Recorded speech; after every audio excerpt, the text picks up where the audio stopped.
नमस्कार दोस्तों, मेरा नाम है सचिन मिश्रा। आज के इस वीडियो में आप सभी का स्वागत है।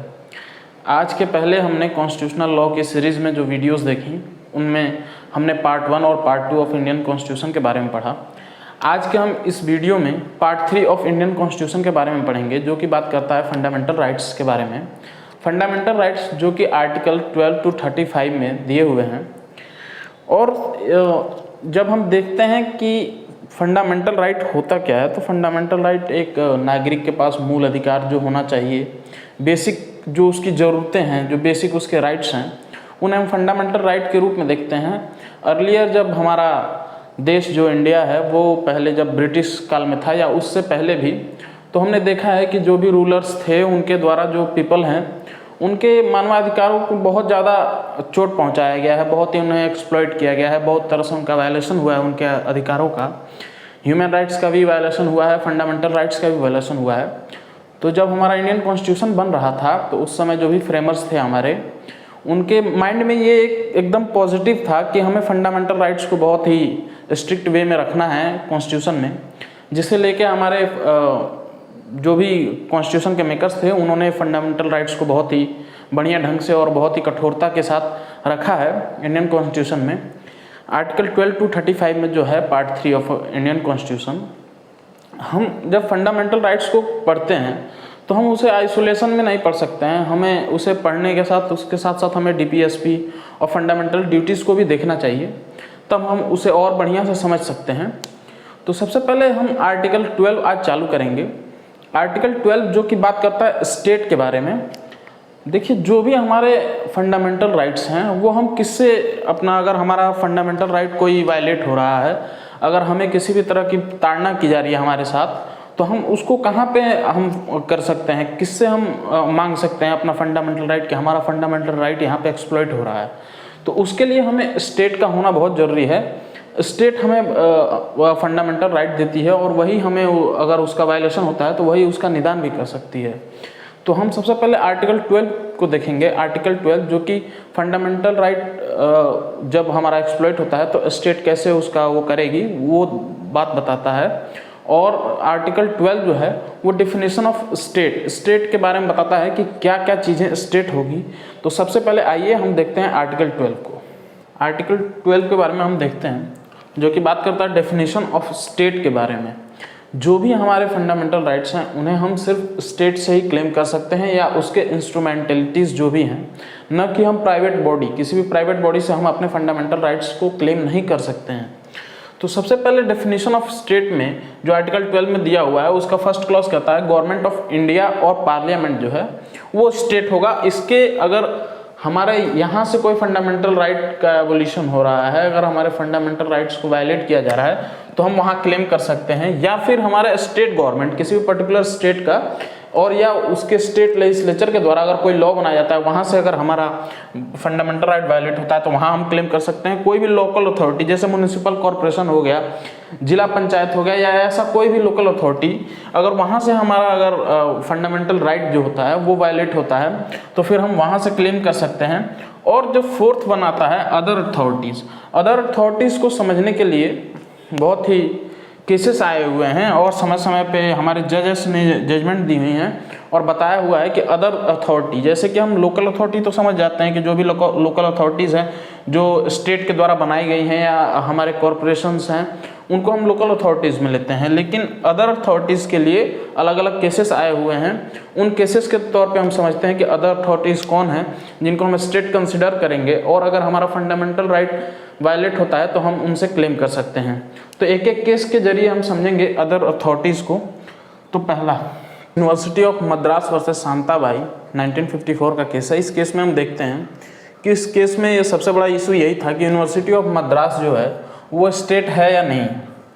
तो इस केस में सुप्रीम कोर्ट ने रूल ऑफ जस्डम जनरिस, जिसका मतलब होता है सेम काइंड, जैसे मान लीजिए हम समझते हैं कि जैसे आर्टिकल 12 में जो दिया हुआ है कि क्या क्या चीज़ें होंगी जो स्टेट होंगी, government of India, state legislature, local authorities और अदर अथॉरिटीज़। तो हम अदर अथॉरिटीज़ को कैसे हम डिटरमाइन करेंगे कि हाँ यही अदर अथॉरिटी है। तो इसको हम समझने के लिए जस्डम जनरिस के रूल को देखते हैं। जैसे कि मान लीजिए हम ट्रांसपोर्ट की 3 चीज़ें चुनते हैं, जैसे कि कार हो गया, बस हो गया और बाइक हो गई, और अगला चीज़ हमें चुनना होता है तो हम ट्रांसपोर्ट की ही कोई अगली चीज़ चुनेंगे। तो इसलिए इस तरह से सुप्रीम कोर्ट ने ये रूल को लगाया और कहा कि इस जो यूनिवर्सिटी है उसमें कोई भी गवर्नमेंट का इन्वॉल्वमेंट नहीं है और ना ही उसके पास सॉवरेन फंक्शन है, तो इसलिए ये एक स्टेट नहीं हो सकता है। और ये इस पे अगर फंडामेंटल राइट्स का यहाँ पे अगर कोई वायलेशन होता है तो उसके लिए आप क्लेम नहीं कर सकते हैं। उसी तरह Rajasthan electricity board versus Mohanlal 1967 का केस है।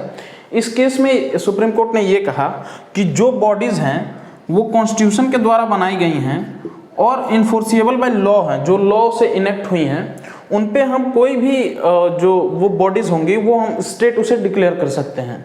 आगे का केस हम देखते हैं, आरडी सेठी वर्सेस इंटरनेशनल एयरपोर्ट अथॉरिटी 1979 का केस है। इस केस में बेसिकली ये हुआ था कि आरडी सेठी जो कि इंटरनेशनल एयरपोर्ट अथॉरिटी से कुछ टेंडर्स आते हैं, आरडी सेठी भी उसके लिए अप्लाई करते हैं और कुछ डिस्क्रिमिनेटरी रीजनों के वजह से आरडी सेठी का जो टेंडर होता है उसे एक्सेप्ट नहीं किया जाता है और ये उसे डिस्क्रिमिनेशन समझते हैं और अपने फंडामेंटल राइट का वायलेट समझते हैं कि मेरा वायलेशन हो रहा है, उसके लिए वो पिटिशन डालते हैं। तो फिर इसमें सबसे बड़ा रीज़न यही होता है कि जो एयरपोर्ट अथॉरिटी है वो स्टेट है या नहीं। अगर स्टेट होगी तभी उस पर लायबल होगा कि स्टेट लायबल होगा कि हाँ फंडामेंटल राइट का वायलेशन हुआ है। तो सुप्रीम कोर्ट ने इसमें हेल्ड किया कि जो इंटरनेशनल एयरपोर्ट अथॉरिटी है वो इंटरनेशनल एयरपोर्ट अथॉरिटी एक्ट 1971 से इस्टेब्लिश्ड हुआ है और साथ ही साथ सेंट्रल गवर्नमेंट के पास ये पावर है कि ये उसके मेंबर्स और चेयरमैन को चूज कर सकता है, इलेक्ट कर सकता है। तो इसके साथ साथ सुप्रीम कोर्ट ने ये कहा कि प्राइवेट बॉडी है और उसके साथ साथ अगर इसमें गवर्नमेंट का इन्वॉल्वमेंट है और गवर्नमेंट अपने हिसाब से जो चाहे वो कर रही है तो फिर इसे हम स्टेट कंसिडर करेंगे और जो वायलेशन हुआ है वो वायलेशन सही में है। तो यहाँ पे फंडामेंटल राइट का वायलेशन हुआ था। इसके बाद हम अगले केस में देखते हैं, सोम प्रकाश वर्सेस यूनियन ऑफ इंडिया 1980 का केस है। इस केस में बेसिक यही इशू रेस हुआ था कि जो भारत पेट्रोलियम है वो स्टेट है या नहीं है। तो जैसे कि इसके पहले केस में हमने देखा राजस्थान इलेक्ट्रिसिटी बोर्ड वाले केस में कि अगर कोई भी बॉडी है वो कॉन्स्टिट्यूशन के द्वारा या उसके अनदर किसी इंस्टीट्यूट से मिलकर बना हुआ है, उसके द्वारा बना हुआ है, उसके द्वारा एस्टेब्लिश हुआ है, तो उसे हम स्टेट कंसिडर करेंगे। तो वैसे ही जो भारत पेट्रोलियम है वो हमारे कंपनीज एक्ट 2013 से इस्टेब्लिश हुआ है, इसलिए उसे भी हम स्टेट कंसिडर करेंगे। इसी केस में 5 क्राइटेरिया सुप्रीम कोर्ट के द्वारा दी गई जिससे कि हम पता कर सकें कि कोई भी जो अथॉरिटी है वो other authority as a state है या नहीं है। तो फर्स्ट इसमें यही कहता है कि financial resource of the state being the chief funding source, कि जो भी फाइनेंशियल रिसोर्स होगा स्टेट का वो उस अथॉरिटी के लिए फंडिंग सोर्स होगा, तो उसे हम स्टेट कंसिडर करेंगे। दूसरा ये कहता है कि functional character is being governmental in a nature, जो भी उसका फंक्शन होगा, जो उस अथॉरिटी का फंक्शन होगा वो गवर्नमेंटल इन नेचर होगा, गवर्नमेंट के नेचर का होगा। Absolute control residing in a government, जो एब्सोल्यूट कंट्रोल होगा ओवर द अथॉरिटी वो होगा, वो गवर्नमेंट के हाथों में होगा।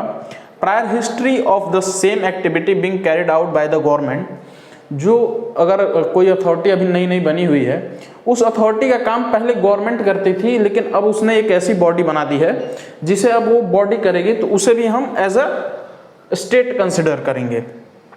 सम element of authority and command of government, कुछ अथॉरिटी का कुछ उसमें एलिमेंट्स हैं एंड उस पे जो कमांड है वो गवर्नमेंट का है, तो उसे हम स्टेट कंसिडर करेंगे।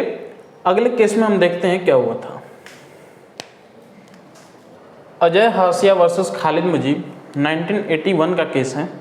इस केस में सुप्रीम कोर्ट ने सबसे पहले ये कहा कि जो भी हमारे डिटरमाइनिंग टेस्ट हैं वो ये इंश्योर नहीं करते हैं कि सिर्फ इतना ही कि अगर कोई बॉडी अगर कॉन्स्टिट्यूशन या उसके किसी इंस्टीट्यूट से बनी हुई है तो ही वो बॉडी स्टेट है, बल्कि ऐसी भी बॉडीज जो उस स्टेट की तरह एक्ट कर रही हैं, स्टेट की तरह एक्टिंग में है, तो उसे भी हम स्टेट कंसिडर करेंगे।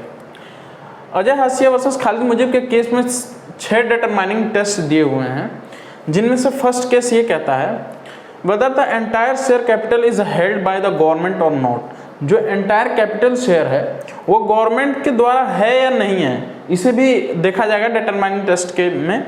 सेकंड देखा जाएगा कि फाइनेंशियल असिस्टेंस जो गवर्नमेंट के द्वारा हो रही है या नहीं हो रही है। तीसरा ये देखा जाएगा monopoly status protected by the state, जो मोनोपोली स्टेटस है किसी भी अथॉरिटी का, वो स्टेट के द्वारा प्रोटेक्ट की जा रही है या नहीं की जा रही है। चौथा देखा जाएगा कि deep and pervasive control of government, जो गवर्नमेंट का कंट्रोल उस अथॉरिटी पे कितना डीप है, कितना परसेसिव है, उसे भी देखा जाएगा। फिफ्थ कहता है कि function of the corporation should be governmental in nature. पहले भी हमने देखा था कि जो भी फंक्शन है उस अथॉरिटी का, उस कॉर्पोरेशन का, वो गवर्नमेंटल इन नेचर होना चाहिए। सिक्स्थ कहता है कि department of government is a transfer to the corporation. इसे हम समझ सकते हैं कि जैसे कोई भी मिनिस्ट्री है, उसके अंदर बहुत सारी सब मिनिस्ट्रीज आती हैं, उसी तरह से वो कॉर्पोरेशन भी किसी मिनिस्ट्री को अगर अपना एज रिपोर्ट देता है या देता है तो उसे भी हम स्टेट कंसिडर करेंगे। तो ये रहा आर्टिकल 12 के बारे में। आगे के वीडियो में हम आर्टिकल 13 के बारे में बात करेंगे और उसमें हम सब जानेंगे उसके बारे में। उम्मीद करता हूँ आज की वीडियो आपको अच्छी लगी होगी और समझ में आया होगा। किसी भी प्रकार का अगर आपको कोई दिक्कत होती है